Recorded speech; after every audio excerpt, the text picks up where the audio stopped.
માત્ર 3 જ મિનિટમાં બની જતી આ રેસીપી તમે કોઈ પણ ચાટમાં યુઝ કરી શકો છો। જે ખજૂર આંબલી અને ગોળની ચટણી છે અને કોથમરીની પણ ચટણી ગ્રીન ચટણી બનાવી છે, તો બંને ચટણીની આપણે રેસીપી માત્ર 3 જ મિનિટમાં બનાવીને તૈયાર કરવાની છે। તો તમે જોઈ શકો છો કેટલી સરસ બની છે। હેલો ફ્રેન્ડ્સ, હું છું પ્રેમિલા કિચનમાં તમારું સ્વાગત છે। તો ચાલો સૌથી પહેલાં આપણે મિક્સર જાર લેશું અને કોથમરી એડ કરી લેશું, લીલા મરચાં એડ કરી લેશું, લસણની કળી એડ કરી લેશું, સ્વાદ અનુસાર નમક એડ કરી લેશું અને જે ડાળિયા લીધા છે તે આપણે એડ કરી લેશું અને થોડું દહીં એડ કરી લેશું। આ બધી જ વસ્તુ આપણે ગ્રાઇન્ડ કરી લેશું। એકદમ સ્મૂથ આપણે ચટણીને વાટી લેવાની છે। આ રીતે એકદમ ગ્રીન અને સરસ, કોઈ પણ ચાટમાં તમને આ ચટણી યુઝ કરજો, બહુ જ સરસ એવી લાગે છે। તો હવે આપણે બીજી ચટણી બનાવી લેશું। તો તેના માટે આપણે એક બાઉલ લેશું, બાઉલમાં આપણે આંબલી અને ખજૂર એડ કરી લેશું। ખજૂરમાંથી આપણે બી અલગ કરી લેવાના છે। જો તમને મારા વિડીયો ગમે તો લાઈક કરજો અને શેર કરજો અને સબસ્ક્રાઈબ ના કર્યું હોય તો કરી લેજો આવા જ નવા વિડીયો જોવા માટે।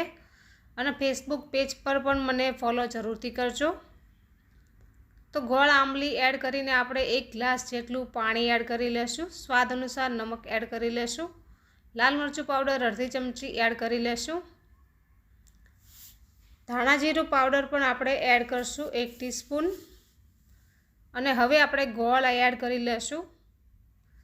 ગોળના આપણે 2 મોટા ટુકડા એડ કર્યા છે અને હવે આપણે ગેસ ઉપર ઉકાળી લેવાની છે।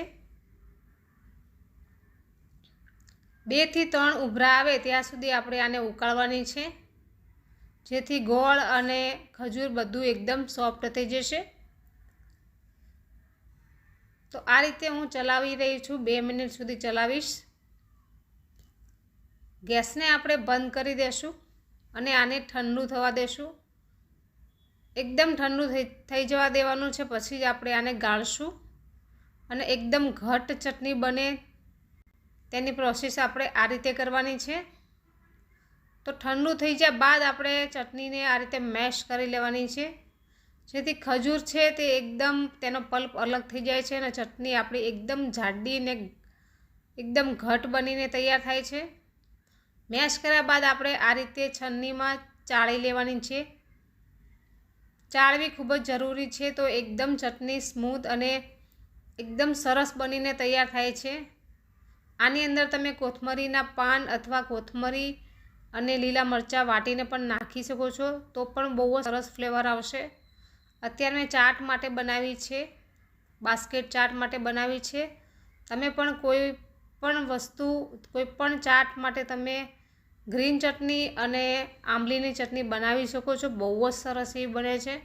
તો તમે જોઈ રહ્યા છો ફ્રેન્ડ્સ કેટલી સરસ બનીને તૈયાર થઈ છે આપણી ગોળ આંબલીની ચટણી અને ગ્રીન ચટણી।